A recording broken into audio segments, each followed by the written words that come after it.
옆에 계시는 분과 사랑의 인사 나누시겠습니다.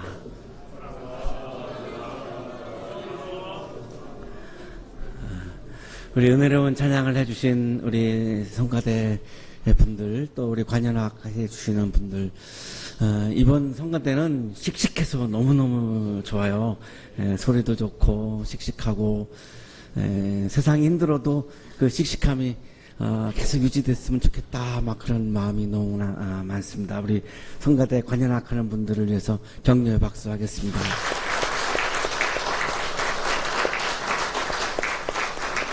오늘 기도해 주신 우리 다그다님, 모국어가 아닌 언어로 기도하는 게 참 쉽지 않은데, 오늘 너무너무 감사하고, 다그다 이렇게 이름 보면서 오늘 하나님께서 기도를 들으시면서 다 흐뭇하다 이렇게 마음을 먹으셨겠다 이런 생각을 했는데요. 이해하실지 모르겠는데 제 이야기를 우리 다그다님에게 감사의 박수 하겠습니다.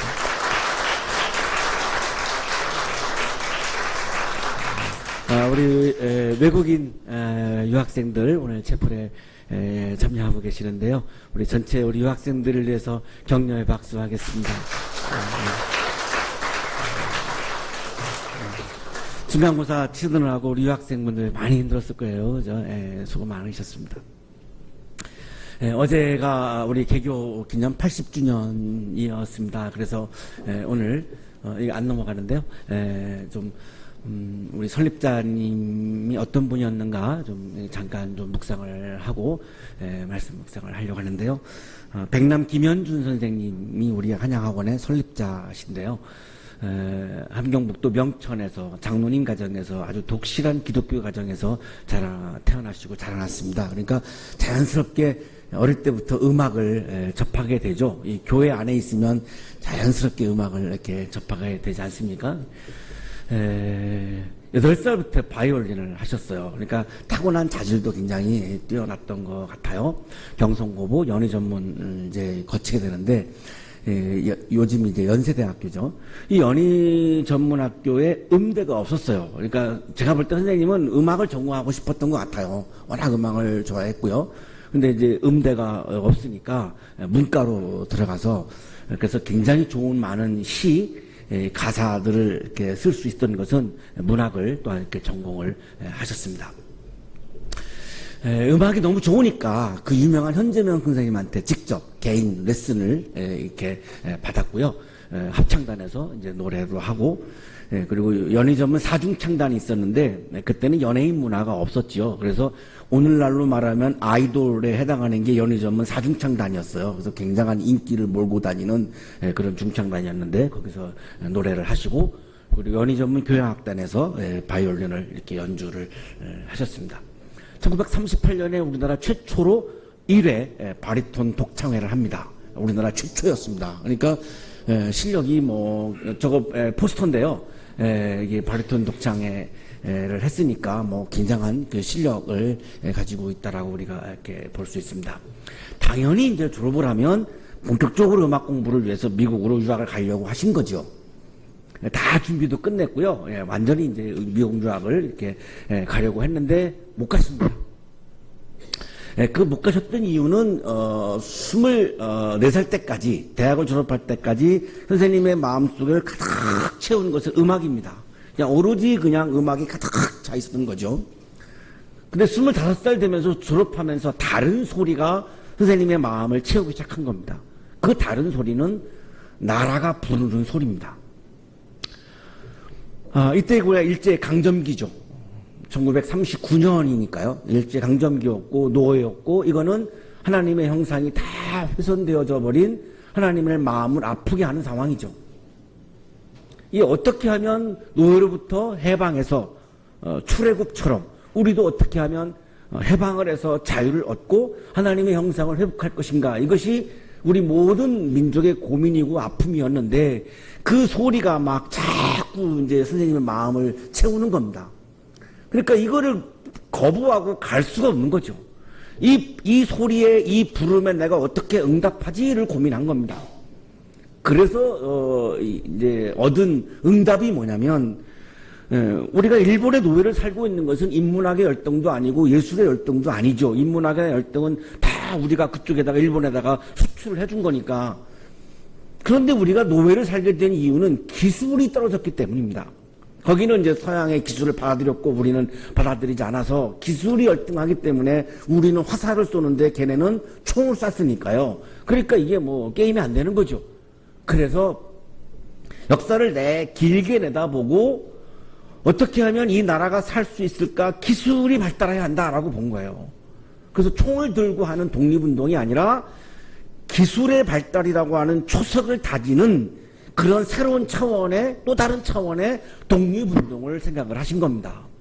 그래서 기술을 발달시키려면 인재를 키워야 되겠다. 이래서 공과 대학을 세워야 한다. 이런 소리가 이 선생님의 마음을 가득 채운 거예요. 그래서 1939년에 7월 1일 날에 지금의 인사동에 있습니다만 한양대학교 전신인 동아공과학원을 세운 겁니다. 이때 나이가 25세입니다. 그러니까 청년이 어떻게 살아가야 하는가를 저는 몸으로 보여줬다고 생각을 해요. 25세 나이에 대학을 세운 거니까요. 얼마만큼 그 소리가 나를 부르는 이 독립에 대한 이 소리, 해방에 대한 소리, 자유에 대한 소리, 이 민족에 대한 소리가 얼마나 마음을 가득 채웠으면 25세에 대학을 세운 겁니다. 이걸 우리가 이제 소명이라고 얘기하기도 하고 사명이라고 얘기하기도 하는데요. 여러분, 내가 나이가 어려서 뭘 못한다 이걸 말할 수가 없는 게 25세입니다. 25세. 인용하겠습니다. 사랑의 실천이라고 하는 책에 선생님이 직접 쓰신 글입니다. 선비정신만 강조하고 쟁의를 천하게 여긴 조선왕조 500년의 역사를 되돌아볼 때, 그리고 세국정책으로 인하여 인위적으로 근대화의 길이 차단되었던 우리의 최근세사를 생각할 때 사실 우리는 일본의 사정과는 너무나도 대조적이었던 점을 부인할 수 없다. 사농공상이라는 게 있었죠. 사농공상. 그래서 이 공상을 굉장히 천대했던 게 우리 조선시대의 문화였죠. 여기서 나는 구국민족운동의 실현 방법은 교육 중에서도 바로 과학기술 교육이 되어야 한다는 구체적인 지표를 드러내기에 이르렀던 것이다. 그래서 공과대학을 세우신 겁니다. 1959년 우리 학교가 이제 종합대학으로 승격을 하고요. 3월 21일 날 초대 총장으로 취임을 하면서 건화기념을 사랑의 실천이라고 선포를 하십니다. 왜 사랑의 실천이었을까? 이 기술을 그렇게 강조하시던 선생님이 왜 갑자기 우리 건화기념을 사랑의 실천을, 기술과 사랑의 실천이 무슨 관계가 있겠습니까? 일제의 노예를 살 때에는 우리가 정말로 기술의 초석을 다지는 게 필요했다고 보셨고요. 자, 일제로부터 우리가 해방을 했습니다. 해방한 이후에 우리 모든 국민이 행복하게 살아야 할 터인데, 모든 국민이 행복하게 살려고 그러면 어떤 나라가 되어야 할까를 고민하신 거예요. 일제의 나라에서는 행복할 수가 없죠. 로마의 나라에서도 행복할 수가 없어요. 한 독재자의 나라에서도 우리는 행복할 수가 없지요. 어떤 나라가 되어야 우리 모든 온 국민이 행복할 수 있을까를 고민하신 거죠. 그 고민하다가 묵상하다가 선생님의 마음을 채운 소리가 뭐냐면, 일제의 나라도 아니고 로마의 나라도 아니고 독재자의 나라도 아니고 한 개인이 이 나라를 다 소유하는 그런 나라도 아니고, 하나님이 통치하시는 바실레이아 킹덤 오브 갓, 하나님이 통치하고 하나님이 다스려서 모든 인간을 복되게 살게 해주시는, 인간답게 살게 해주시는 하나님의 나라가 이루어져야 모든 국민이 행복하게 살 수 있다라고 하는 소리가 선생님의 마음을 채운 겁니다. 그러면 하나님의 나라는 어떻게 이루어질까? 그것은 사랑을 말로만 해서는 안 되고 사랑을 실천하는 나라가, 하나님의 나라가 이루어진다라고 보신 거죠. 그래서 사랑의 실천이 건화기념으로 선포하신 겁니다.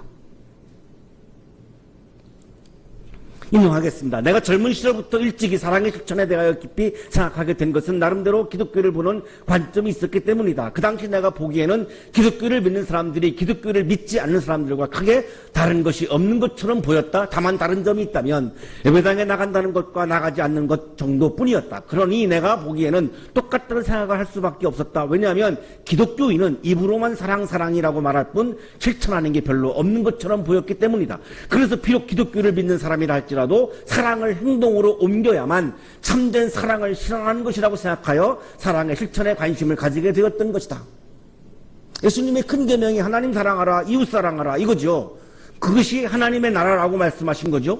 그런데 하나 더 추가하신 건 뭐냐면 그걸 실천하지 아니하면 아무 소용이 없지 않은가. 이래서 사랑의 실천을 우리 학교의 건학 이념으로 세우신 겁니다.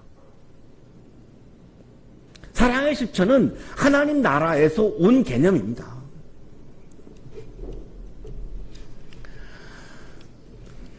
(1973년에) 윤필용 사건에 연루가 되어서 누명을 쓰고 억울하게 감옥에 갇히시게 되는데요. 나중에 이제 다 무죄로 이제 판결이 납니다만 정말로 억울하죠.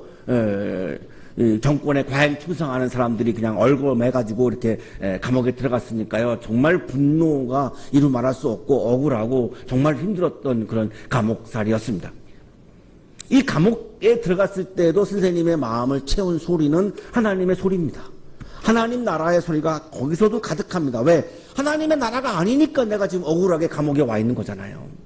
하나님의 나라는 진리의 나라이고 정의의 나라인데 이 나라가 하나님의 나라가 아니고 독재자의 나라이다 보니까 진리도 없고 정의도 없고 다 땅에 떨어져 있기 때문에 지금 내가 억울하게 감옥에 들어온 거니까요. 그 감옥에서 하나님의 나라가 더 소중하게 다가오는 겁니다. 정의도 없었고요. 연필도 없었고요. 그 형무소 안에서 마음에 막 채워지는 하나님 나라의 소리를 막 듣다가 선율이 떠오르고 시가 떠오르죠. 근데 종이도 없고 펜도 없고요. 그래서 벽에다가 이렇게 그 악보를 암호식으로 이렇게 막 벽에다가 손톱으로 기록을 하십니다. 저도 가끔 이렇게 막 갑자기 이렇게 막 선율이 떠오를 때 종이 연필이 없으면 이게 뭐 막 당황스러운데 어떻게 뭐 이렇게 종이 같은 거 얼른 연필 구해가지고 나만이 볼 수 있는 암호로 이렇게 악보를 표기하거든요. 너무나 급할 때는 나중에 이제 집에 돌아와서 그 악보도 옮기는데 저는 이게 이해가 가거든요. 이때 그 벽에다가 손톱으로 암호로 기록했던 그 노래가 바로 청산의 살리라라고 하는 노래예요. 그리고 이제 감옥에서 나오기 직전에 이제 종이와 펜을 얻어가지고 이제 이렇게 간략하게 막 이렇게 이제 적고 그리고 이제 신당동 자택으로 오셔가지고 그 정식으로 이제 오선지에다가 이렇게 이제 악보를 옮겨 적습니다. 이렇게 해서 나온 노래가 그 유명한 청산의 살리라라고 하는 노래입니다. 나는 숲을 우거진 청산에 살으리라. 삭막한 형무소에서 숲풀이 우거진 청산을 바라보는 거죠. 청산은 푸른 산이죠. 변함없이 푸른 산. 사시사철 푸른 산입니다. 변함이 없는 산이죠. 이걸 영원한 산이죠. 영원한 산. 이 영원한 산이 바로 영원한 나라, 하나님 나라예요. 여기 청산은 하나님 나라예요. 몸은 감옥에 갇혔지만 나의 마음은 지금 하나님 나라에 가 있다는 거죠. 푸른 산에 가 있다라고 하는 거죠. 청산에 가 있다는 거죠. 나의 마음 푸르러 청산에 살으리라. 나는 하나님 나라에서 살고 싶다. 이렇게 억울하게 누명을 씌워서 감옥에 집어넣는 사람을, 한 국민을 이렇게 집어넣는 이런 엉터리 나라가 아니라 정말 나는 정의가 살아있는, 진리가 살아있는 하나님 나라에서 살고 싶습니다. 이게 지금 청산에 살으리라 이 고백이에요. 이 봄도 산허리에는 초록빛 물들었네. 감옥에 들어갈 때가 5월 2일이었고요. 감옥에서 나올 때가 7월 13일. 봄에 들어가서 여름에 나오십니다. 그러니까 이 봄도 산허리엔 초록빛 물들었네. 내가 감옥에 들어갈 때는 봄이었는데 지금 여름이 되어서 온통 온 세상이 지금 푸를 거야. 지금 밖에는 완전히 다 푸를 거야. 세상 번뇌 시름 있고 청산에 살리라. 정말로 억울한 거, 분노한 거, 막 다 이 마음에 쌓여 있는데 이런 번뇌들, 이런 시름들, 내가 하나님 나라에서 살면 이것을 다 내가 씻을 수 있을 터인데 나는 하나님 나라에서 살고 싶습니다. 길고 긴 세월 동안 온갖 세상 변하여도 세상을 인생을 되돌아보니까 일제강점기도 겪었죠. 한국 전쟁도 겪었죠. 지금 군사 독재 시절도 지금 겪고 있죠. 보니까 이 나라가 정말로 수차례 막 변하고 또 변하고 또 변했어요. 자기 인생을 돌아보니까 그렇게 음악을 좋아해서 음악 가려고 했다가 그냥 나라를 살려야 된다라고 하는 것 때문에 또 유학을 포기해서 또 학교를 세우고 그래서 열심히 했는데 억울하게 또 감옥에 들어가 있고 이걸 다 묵상을 해보니까 정말 세상은 끊임없이 변하고 내 인생도 도대체 한치 앞을 내다볼 수 없는 그런 인생이거든요. 그래도 변하지 않는 것이 있는데 청사는 의구하니 청사는 변하지 않는구나. 하나님 나라는 변하지 않는다. 아무리 세상이 변해도 하나님의 나라는 진리의 나라는 정의의 나라는 변하지 않는다. 나는 그 나라에서 살고 싶다. 청사 내에 살으리라. 하나님 나라에서 나는 살고 싶다. 인용하겠습니다. 청사는 꼭 푸른 산만을 의미하는 것이 아니다. 그것은 진리나 하나님일 수 있고 또 인간의 근원적인 안식처가 될 수도 있다. 그것은 절대 변하지 않는 것이다. 본인이 청산에 대해서 이렇게 분명히 밝히고 있습니다. 그 청사는 분명히 제가 보기에 하나님 나라예요. 그 하나님의 나라를 이루는 것, 그걸 계속 붙잡고 사신 것이고 거기서 나온 게 바로 사랑의 실천입니다. 왜 그러면은 그렇게 독실한 기독교 가정에서 자라신 분이 왜 그렇게 믿음을 강조하지 않고 사랑의 실천을 강조했을까요? 믿음을 강조해야지 맞지 않겠습니까? 아버님이 장로님이고 본인도 부산 시절에 부산에 교회를 세우셨고 한양교회라고 하는 교회를 부산 시절에 세우셨습니다. 근데 왜 믿음을 강조 안 하고 왜 사랑의 실천을 강조했을까요? 이 질문에 대한 답을 오늘 성서 본문이 우리들에게 주고 있습니다. 바르세파 사람이 예수님을 청해가지고 식사를 이렇게 합니다. 그 동네에 죄인인 한 여자, 아예 이 여성을 죄인이라고 아예 이렇게 낙인을 찍어요. 한 죄인인 여성이 이 음식을 먹는 이 자리에 온 거죠. 향유가 담긴 옥합을 가지고. 이 여성은 이름도 없어요. 그냥 죄인인 여성이에요.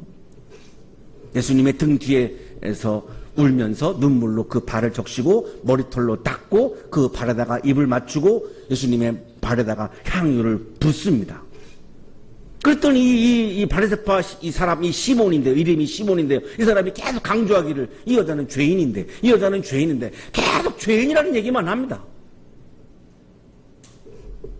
자, 바리새파 사람들은 율법을 이스라엘에서 가장 잘 알고 있는 사람, 본인들이 스스로 굉장히 이스라엘에서 가장 믿음이 좋다라고 자부하는 사람들, 본인이 제일 의롭다고 자부하는 사람들입니다.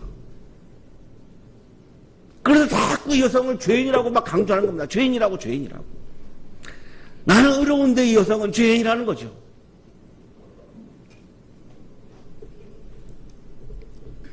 자, 그 상황에서 예수님이 말씀하는 거죠. 내가 내 집에 들어왔을 때 너는 내게 발 씻을 물도 주지 않았다. 그러나 이 여자는 눈물로 내 발을 적시고 자기 머리털로 닦았다. 통상적으로 이스라엘에서는 손님이 오면 일단 발 씻을 물을 대접을 합니다. 왜냐하면 거기가 사막 기후고 신발이 샌들 같은 이렇게 끈으로 이렇게 묶는 그런 형태의 신발이기 때문에 온갖 그 모래 이게 먼지가 다 발에 붙어 있어서 그냥 실내로 들어갈 수가 없습니다. 그래서 반드시 이 문 밖에서 이 발 씻으라고 이렇게 물을 대접하는 게 통상적인 손님을 맞이하는 유대인들의 이 관습입니다. 그런데 이 시몬, 이 바리새파 사람은 예수님에게 발짓을 물도 대접하지 않았던 거예요. 그런데 이 여성은 눈물로 내 발을 씻겨주고 자기의 머리털로 내 발을 씻어주었다는 거예요. 자, 이런 상황에서 바리새파 사람은 나는 믿음이 좋고 너는 믿음이 없고 나는 의인이고 너는 죄인이고 이런 프레임을 쥐고 있는 이 바리새파 시몬 사람 앞에서 예수님은 아니 실체를 봐라. 이 여성은 눈물로 내 발을 씻어주고 눈물로 나를 발을 씻어줬는데 너는 아무것도 나에게 발짓을 물 하나 대접하지 않았는데 어떻게 네가 더 믿음이 좋다라고 얘기하고 네가 어떻게 더 의롭다고 얘기하고 어떻게 너는 의롭고 이 사람을 죄인이라고 말할 수 있느냐. 그게 어떻게 논리적으로 가능하느냐라고 하는 예수님의 지금 응대죠.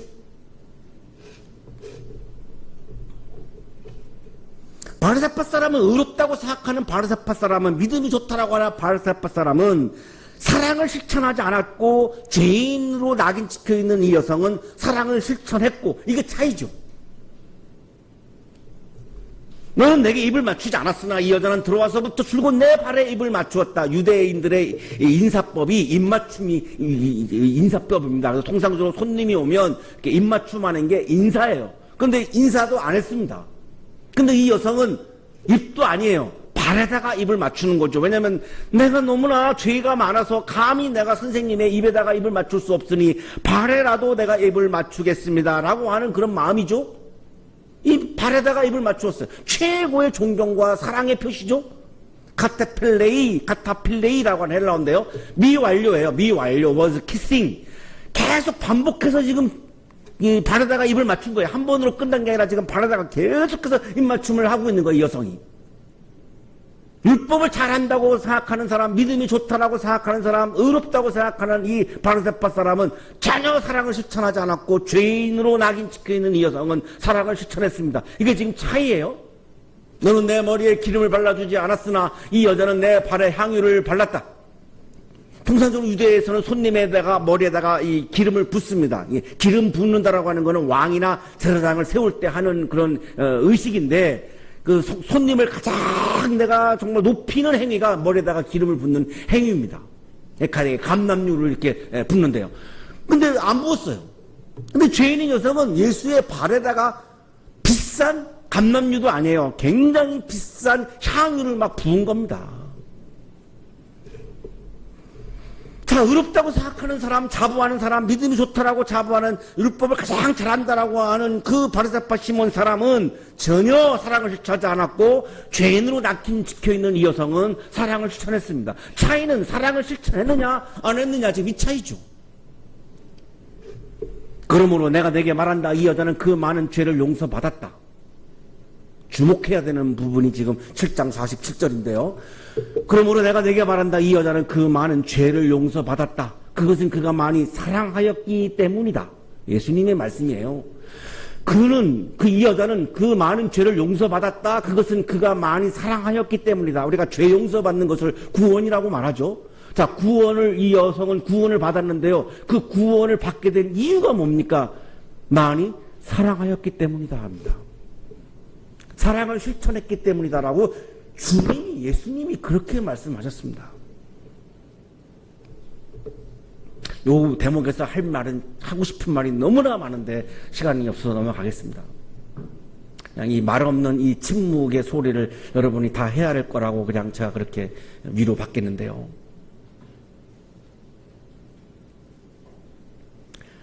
사랑은 아무 관계없이 그냥 내가 믿는다고 고백만 하면 구원받는다라고 하는 가르침은 예수님의 말씀을 거부하는 가르침입니다.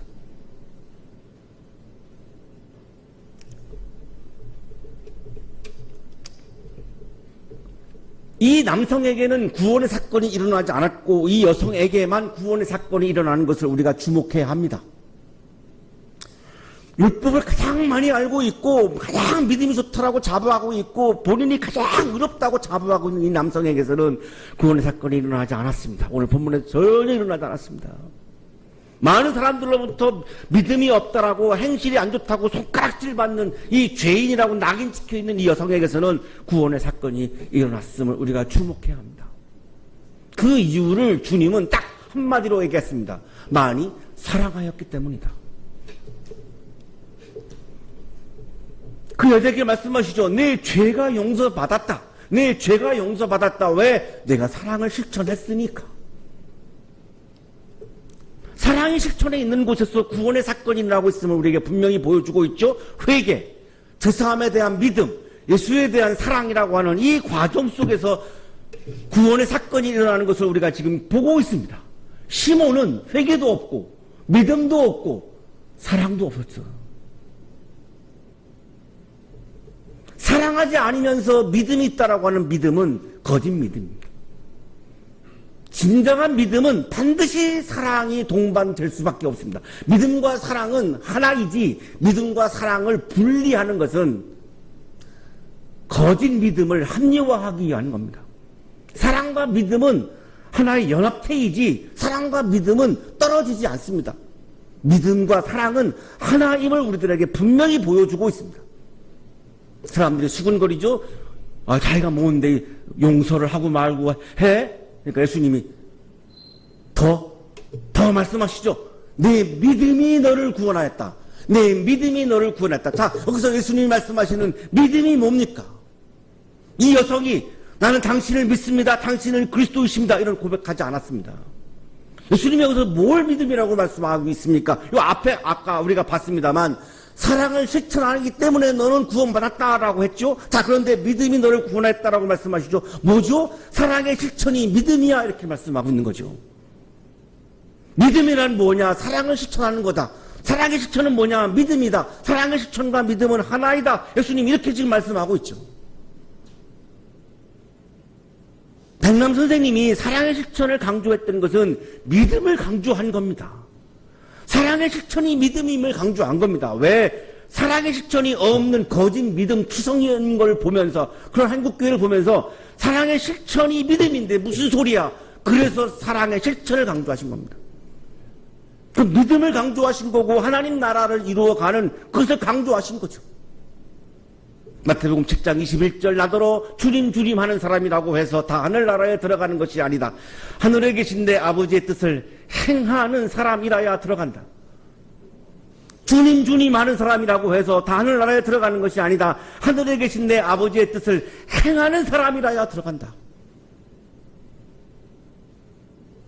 한양대학교에 오신 거는 여러분에게 굉장한 복이에요. 여기를 졸업하면 사랑의 실천을 훈련받고 나가시니까.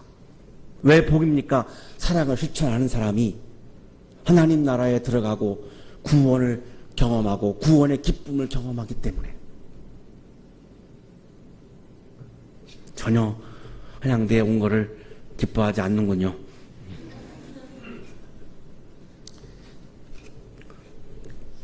제가 보기에는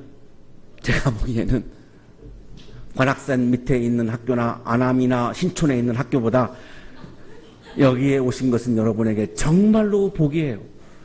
사랑의 실천을 훈련받기 때문에, 사랑을 실천하는 곳에 하나님 나라가 있기 때문에, 사랑을 실천하는 곳에 하나님 나라의 기쁨이 있기 때문에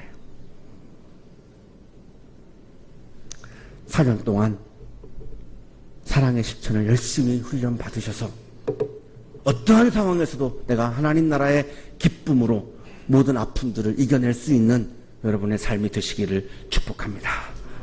거룩하신 주님, 사랑의 실천이 있는 믿음을 허락해 주옵소서. 행함이 없는 믿음이 아니라 행함이 있는 믿음을 우리에게 허락해 주옵소서. 오늘도 주어지는 우리들의 삶의 상황에서 최선을 다하여 사랑을 실천하는 하루가 되게 하여 주옵소서. 그래서 하나님 나라의 기쁨이 가득한 하루가 되게 해 주옵소서. 예수 그리스도의 이름으로 기도하옵나이다.